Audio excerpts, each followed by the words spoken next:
அசுர சக்தியின் உணர்வு எனக்கு ஏற்படுகிறது. ராமா, சத்தம் போடாதே, எனக்கு அது பிடிக்காது.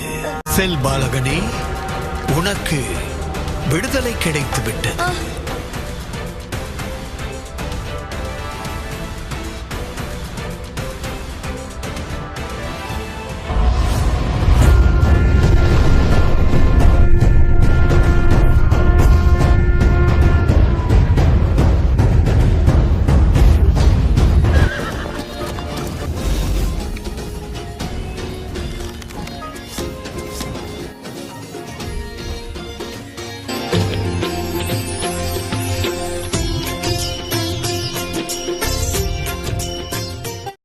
ராமாயணம் இன்று மாலை 6:30 மணிக்கு உங்கள் சன் டிவியில் காணத் தவறாதீர்கள்.